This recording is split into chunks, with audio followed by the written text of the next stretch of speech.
இந்த வீடியோவில் நம்ம வெண்டைக்காய் பொரியல் செய்வது எப்படின்றத பற்றி பார்க்க போகிறோம். அதுக்கு வந்து நான் 1/4 கிலோ வெண்டைக்காய் எடுத்திருக்கேன். நல்லா பிஞ்சு வெண்டைக்காவை எடுத்துக்கோங்க. உடச்சி பார்த்தீங்கன்னா நல்லா உடையும். பிஞ்சாக இருந்ததுன்னா இது மாதிரி பொடியாக நறுக்கிக்குங்க. இப்போ வந்து ஒரு 3 ஸ்பூன் அளவுக்கு ஒரு கடாயில் எண்ணெய் ஊற்றிக்குங்க. எண்ணெய் காஞ்ச உடனே 1 ஸ்பூன் கடுகு போட்டுக்குங்க. கடுகு நல்லா பொரிஞ்சு வந்தோடனே 2 காஞ்ச மிளகாய் போட்டுக்குங்க. ஒரு 2 ஸ்பூன் அளவுக்கு முழு உளுந்து போட்டுக்குங்க. நல்லா அந்த உளுந்து வந்து நல்லா சிவந்து வரட்டும். அது வரைக்கும் வதக்கிக்குங்க. அதை நல்லா சிவந்து வந்துருச்சு. இப்போ வந்து நம்ம பொடியாக நறுக்கி வச்சுருந்தா ஒரு பெரிய வெங்காயத்தை அதில் போட்டுக்குங்க. போட்டு வெங்காயத்தை நல்லா வதக்கிக்குங்க. வெங்காயம் வெந்த பிறகு கொஞ்சம் கருவேப்பிலையை போட்டுக்குங்க. அதையும் நல்லா வதக்கிக்குங்க. இப்போ வந்து நம்ம பொடியாக நறுக்கி வச்சுருந்தா வெண்டைக்காவை அதில் போட்டுக்குங்க.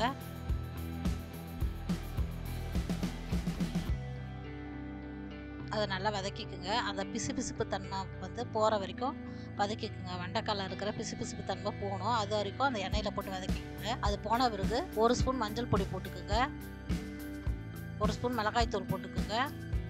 தேவையான அளவு உப்பு போட்டுக்குங்க. போட்டு நல்லா கலந்து விட்டுக்குங்க. கலந்துட்டு ஒரு 2 நிமிஷத்துலேருந்து 3 நிமிஷம் வரைக்கும் நல்லா வதக்கிக்குங்க. அந்த வெண்டைக்காய் வந்து நல்லா வெந்து வரணும். நமக்கு பாருங்க நல்லா வெந்து வந்துடுச்சு கொல கொலன்னு. இதை வந்து ஒரு தட்டில் எடுத்து வச்சுக்கோங்க. வெண்டைக்காய் பொரியல் ரெடி ஆகிடுச்சு.